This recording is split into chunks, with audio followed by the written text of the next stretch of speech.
Assalamu alaikum. Welcome to this live stream. I'm delighted to be tonight with Ogunbat. Is that how you pronounce it? Yes, Barakallah Fik. Thank you How for are you having doing, me. brother? Assalamu alaikum. Wa alaikum salam wa rahmatullahi wa barakatuh. So, brother Ogunbat, I asked you to come onto the channel.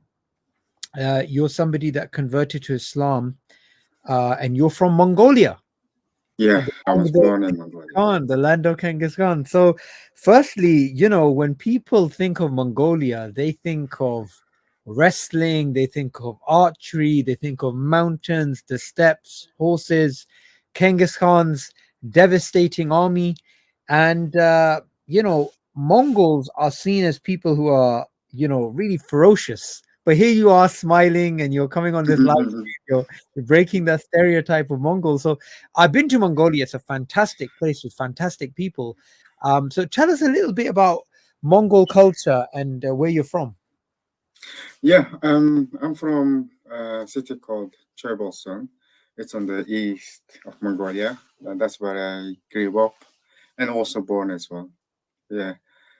And culturally, the Mongolians are nomadic people. The horsemen, the men good at horse.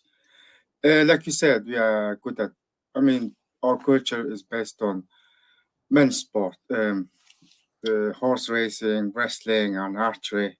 Yeah, that's the very traditions are still practiced even today. Yeah. Yeah. When I went to Mongolia, we were involved in Dawa, and where we had a Dawa event, there was actually a Mongolian wrestling team, and So, they were huge. These guys were huge, and oh my god, they just I think the terrain makes people very tough because when we went there, it was very hot. The sun, I mean, my where I was wearing like a t-shirt, my whole arm, even for weeks, it was very it became very tanned. And then in the winter, it goes to like -30 or -40, something crazy. So it's extremes in temperature. There's not that much vegetation, right? And it seems that people have to live in a way that's very tough physically. We met people that lived in gurs. They lived in these houses, those famous white houses, very welcoming people. And you could just tell that even the children, right? A child would be with his family moving around the gur and these types of things. A child would be on a horse, and he'd be for all intents and purposes a cowboy, right? He would know how to take care of animals. He would know he'd not only take care of his own horse, he may be taking care of another horse. They'd be helping the parents in terms of moving the girls. So physically as well, the lifestyle is very, very tough. And I was very surprised to find out that the population of Mongolia is just a couple of million, and half of them live in the capital. And Mongolia as a country is huge. It is massive. There's some really interesting things about the place. yeah, you could say it's generally the Turkic and Mongol tribes. They live side by side, and they also shared cultures and they also shared belief back in the days. And they still have still share common um, such as in linguistics and culture. And the Turkic people still live in Ger, for example. Yes. That kind of wise. They're also horsemen, for example. Yeah, Mm. in that way. And so the history of the Turks and the history of the Mongols goes back to the same genetic tree, right? Yeah. But one thing I noticed about the language was the Mongol language was nothing like Chinese and is nothing like Turkic. It was In, totally in different. between. Well, It was- nothing like Chinese. Yeah, nothing like Turkic. But in ancient way, we shared grammar. All grammar same. So Mm, our linguistic system, the grammar system is the same. So there is a word. So to change the word, you adopt next to it and adopt and adopt. So in that sense, we yeah, share grammar same, and we mm, share some similar words such as the colors, like kaburga and kara, sara, cook, the colors, things like that. Yeah. Mashallah. Good, good. That's brilliant. So you yourself, you were born in Mongolia. You were born in Eastern Mongolia, is that right? East, yeah, where, yeah, Eastern steppe. Eastern Uh, steppe. yeah. And you are the descendant of Genghis Khan. Well, that's what my dad was. I was told by my dad, and he was told by his forefathers before them, verbally.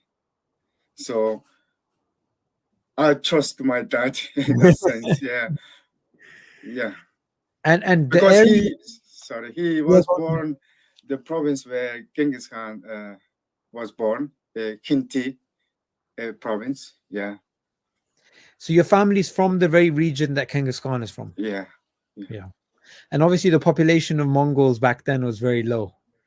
yeah, yeah, Yeah, yeah. So it's very likely. So the traditional religion in Mongolia before communism was Tengriism and Buddhism. This was the yeah, traditional religion, right? So under the communist era, you had a destruction of religion. Religion was outlawed. So Nestorian Christians obviously existed in Mongolia before. Muslims, of course, existed for a very long time. Buddhists, Tengris, and they were all religions were basically destroyed under the communist era. You were born in, I believe, the 1980s. Late 1980s. Yes.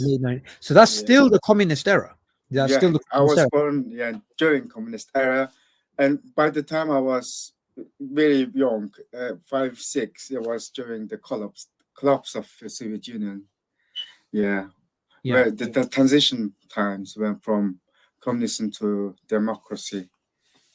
Yeah, Interesting. So you went through, I guess, the communist schooling system, the actual communist schooling system.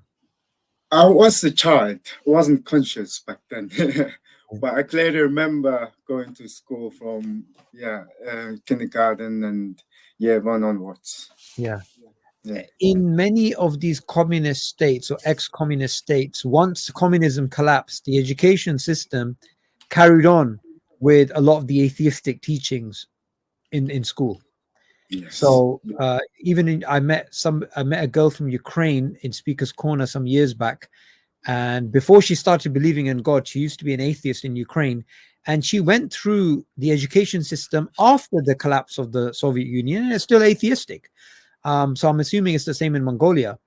You left Mongolia, I believe, when you were a teenager. Yeah, I was in teenager. I left Mongolia, And but I was schooled in my primary school. I spent my time in Mongolia, and I remember myself had a lesson during biology. We are taught Darwinism. okay. Yeah, And then you left Mongolia. And then when did you become Muslim? it was around 2009, and I don't exactly remember date and month. Okay, 2009. So what did you believe before you became Muslim? Before Muslim, my dad, my parents, they both schooled in communist era, so they've both been educated. One of them is doctor, one of them is lawyer, and my dad had similar to Marxism, and my mom is animist, I would say. Animist. Okay. Yeah, the Buddhist type, Buddhist. Tibetan Buddhist. But she didn't really understand the religion, and she doesn't really never had the chance to study what Buddhism is, but that's what the most of people follow, around 50% of people. Yeah. Yeah. But if if it's a Buddhists who practice, then we only could say the monks are Buddhist and the rest are animists, I Yeah. would say. Yeah.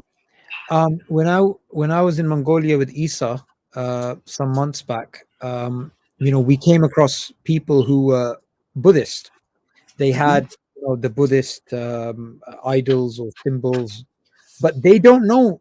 I mean, we were told as well by the locals that Mhm. they don't really know what Buddhism is. Yeah. If you ask, and interestingly, what we were told is younger Mongols. Some become Christian, some become Muslim, some Yeah. they go here or there, wherever. But the older Mongols are staunch in their Buddhism. Some of them, they actually staunch, and the other younger people or middle-aged people who are Buddhist, they may not even know anything about Buddhism. They may be Buddhist simply by their name, right? It's just like That, a name. I would agree. Yes. By now. But back then, even though my grandma, my family, they practiced shamanism and Buddhism together. So they would go to Buddhist monk sometime, and then other times they would go to shaman for their fortune telling, for example.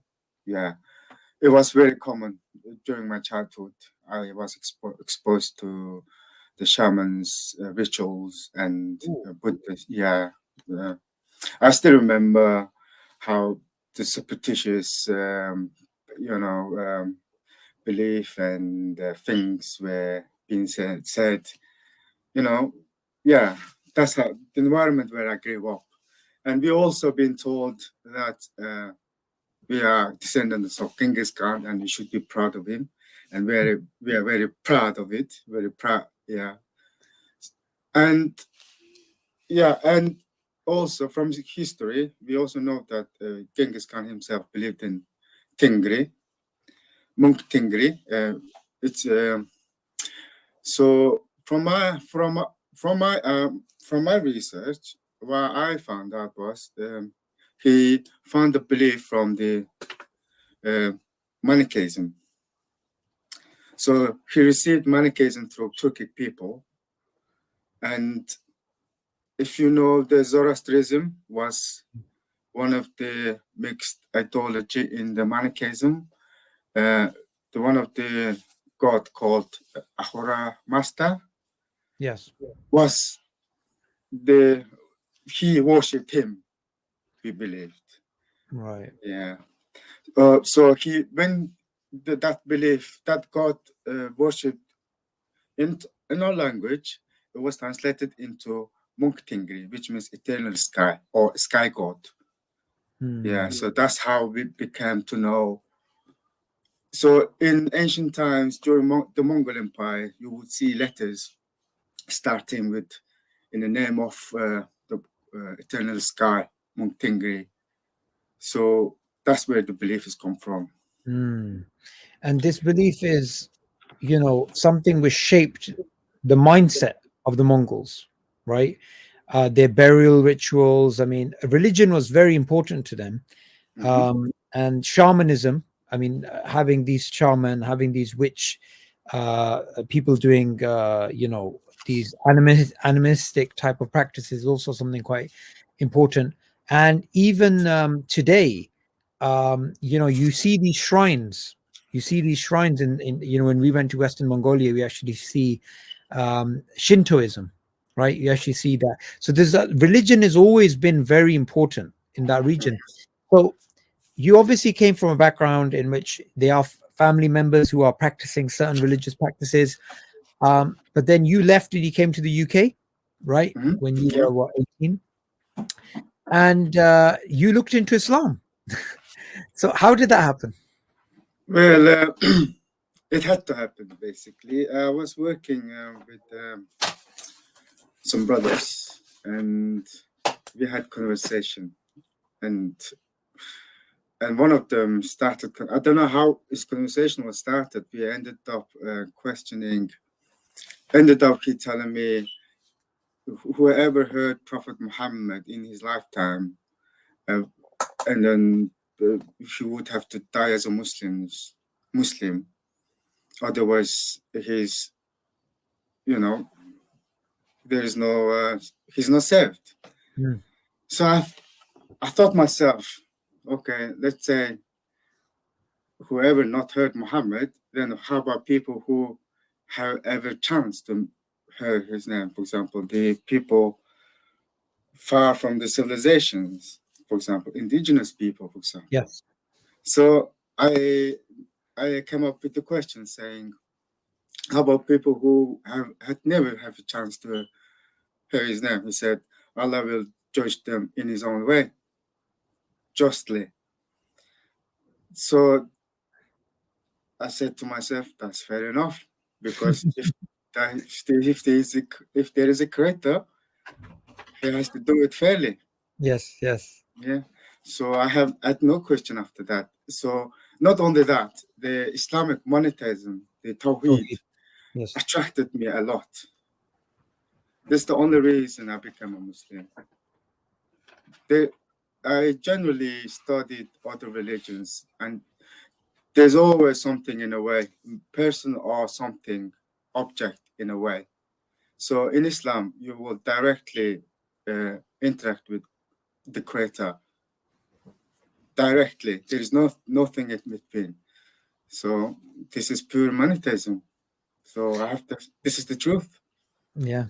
Yeah. No, it makes sense. And Islam is something which is natural. Yeah. Worship one God. And what is this one God? The one God is not a human being in the sky with a beard. It's not physical. It's not. It's something so transcendent. You can't even imagine it. All powerful, perfect, all knowledgeable, all loving, all caring. So the concept of God in Islam is so high and prestigious, and it attracts a lot of people. I mean, Tawheed is the main sort of thing. Yeah. And when you became Muslim, were you aware of the fact that they were descendants of Genghis Khan who became Muslim, such as Bert Khan? We heard about it, but we asked our elders, and we've been told they only converted for political reasons. That's what we've been told. Yeah.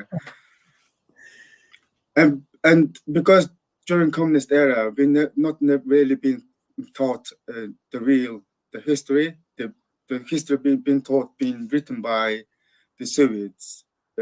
So, and also we had the China and the Soviet, and we are stuck in between. So in all times, we had always had the time or chance to go to the West to learn from the other civilization, always in search for new religion or new weapons. That's how it was. Now we're just stuck. So yeah. I mean, under the communist era, Mongols couldn't really travel anywhere, right? They were just stuck there. And what I found really interesting is we went to the Genghis Khan Museum in Ulaanbaatar, and at the bottom of the museum, they actually have a massive map, and the map actually shows where the Mongols went east and west, and they actually went as far as Japan and went as far as Hungary, and of course, modern day Syria. So, they went to many, many different places, and they spread far and wide, and they adopted local cultures. Many of them became Muslim, and this thing that you said about being told that they converted to Islam for political reasons was really interesting. Is that some Mongols, some did, but those are the ones who came later, because it was in their favor to convert to Islam because of the political situation. However, when it comes to Berki Khan, he did not convert to Islam for political reasons. He was a sincere Muslim. And many other Mongols who actually accepted Islam, they believed in Islam and they spread Islam and they gave dawah, right? So, it's one of those things that history is a lot more complicated than people try and make it they try and simplify it. But what I found interesting is that while Mongols spread and they changed the world, let's be frank about this. Even, for example, the modern state of India is impacted by the Mughals, right? And the Mughals, where did they come from? Where did Tamerlane come from? Where did Babur come from? They all remember the history of the Mongols and the Turks. When the Mongols attacked, they used Turkish horsemen because they're Yep. the same genetic group, right? So the impact of Mongolia on the world was unprecedented, but they also got exposed to large parts of the world. However, the people back in Mongolia, they didn't really get the dawah. The True. message of Islam didn't reach inner Mongolia. It didn't really reach, Ulaanbaatar and these deep areas, which were very far from where the Muslim heartlands were. If so, we talked about the Mongol Empire. It was after the Mongol Empire, it was divided into four kingdoms.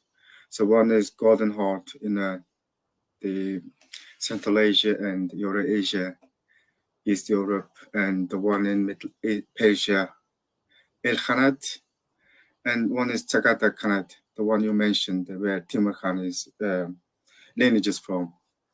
And then there's other kingdom state behind, which is called Yuan Dynasty, the Okay. Kublai Khan. From his descendants, some of them became a Muslims. So one of the famous name, whose name is Anand, is the one of the Muslim also converted to Islam from the Kublai Khan lineage. Yeah. Kublai Khan was a very influential Khan as well. And what's interesting is that the warrior culture in Mongolia, which helped them essentially conquer large parts of the world, once that Mongol warrior culture was synergized with the Islamic iman, with the Islamic belief, with the Islamic, if you like, masculinity, you had you had a very powerful force, which is why there was massive conquests that were made by Muslim Mongols later on, and the speed at which they were able to conquer lands and the speed at which they were able to spread, is really, really fascinating. You've named your son Berki Khan, mashallah. Yeah. So Not Khan, Birke. Berke Birke. Khan. Yeah, Khan Berke is means, the title. yeah. So Berke Yeah. means lightning. Birk means so. Birk means difficult or hard. Ah, okay. Yeah. When I looked it up before, it said lightning, so maybe I got that wrong. So difficult or hard? Yeah. Birk. Like Birk, tough. Okay. tough, hard. Yeah. Yeah. So So Han is the title. So I don't know how K is from. Probably it's the pronunciation from different language, but in Mongolian it's H. Birk. Berh. Yeah. Berh. Yeah. It's interesting because in terms of language, um, because the Mongols spread, their language also spread, right? So um, the white famous house in Mongolia, what do you call it? You call it gar. Yeah. Good. Good. Yeah, Yeah. gar. That Yeah. word is now the standard word for house all across the Indian subcontinent. So when you SubhanAllah. go to India, when you go to Pakistan, where I'm from, Yeah. we call the house gar, and Mhm. this goes back to the Mongols, right? Do you know Imran Hussein from Aira? Imran Hussein. Imran Hussein epistemics. He does live with me. He does lives with me sometimes. I probably would recognize if I see the face. Okay, so he's Pakistani of Mongol descent. SubhanAllah. Also, the other brother, I am the Warner. Do you know him? I am the Warner in America. A very famous guy, 6'5". He gives Okay. dawah, right? He is also Pakistani of Mongol descent. So SubhanAllah. basically, what you have today is you have Pakistanis of Mongol descent, right? Yeah.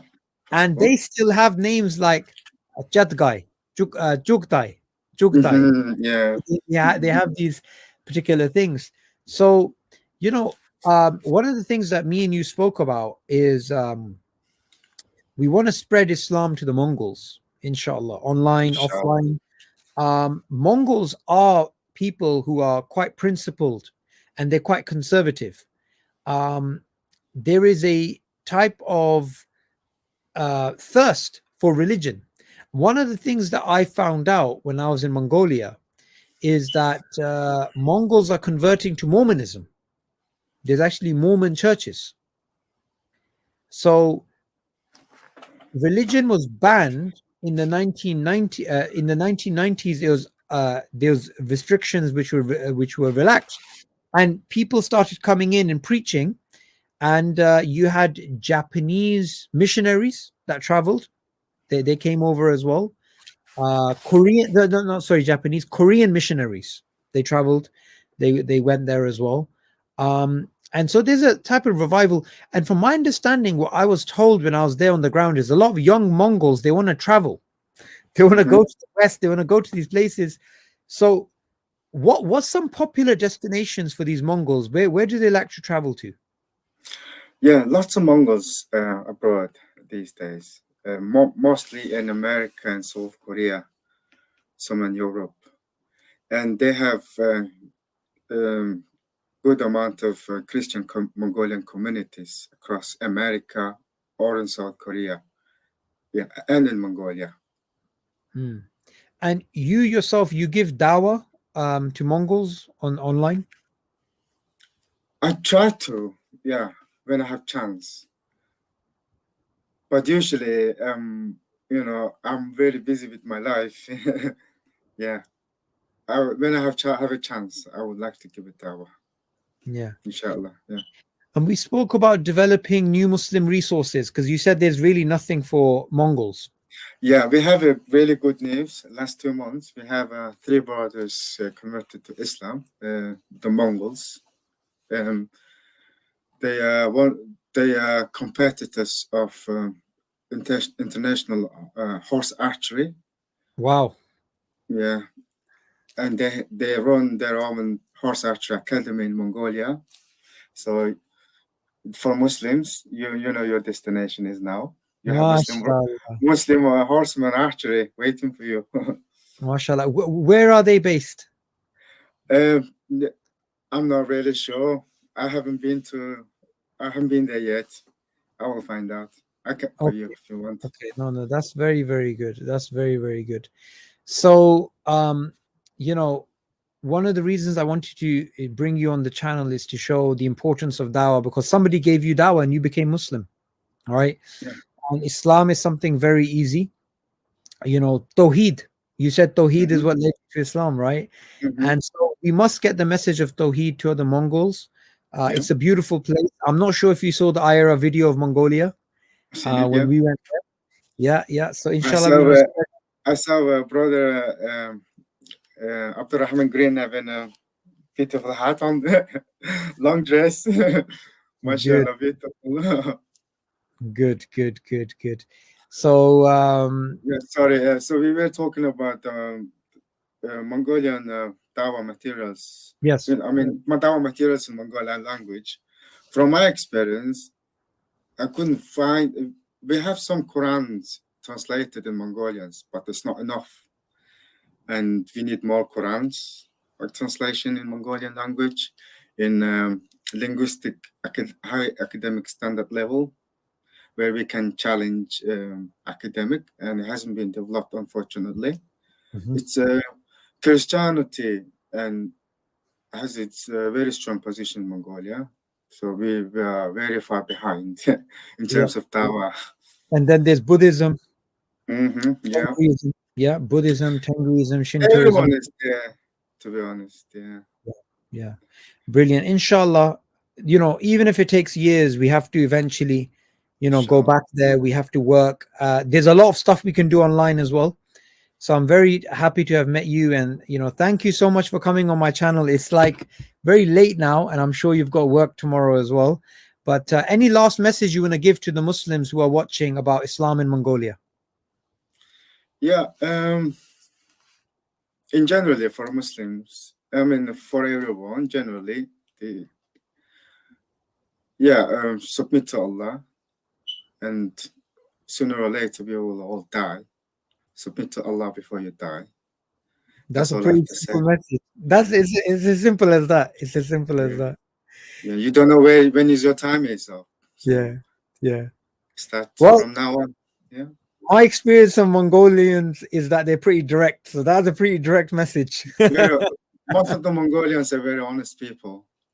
Yeah. Yes, yes, They Mash. say it straight away. Yeah, they do. They do. I love that. Thank you so much, Organ Bat, for coming onto the channel. And Barakallah. inshallah, I'm going to invite you in the future as well. And we'll be working on some fantastic projects. So until next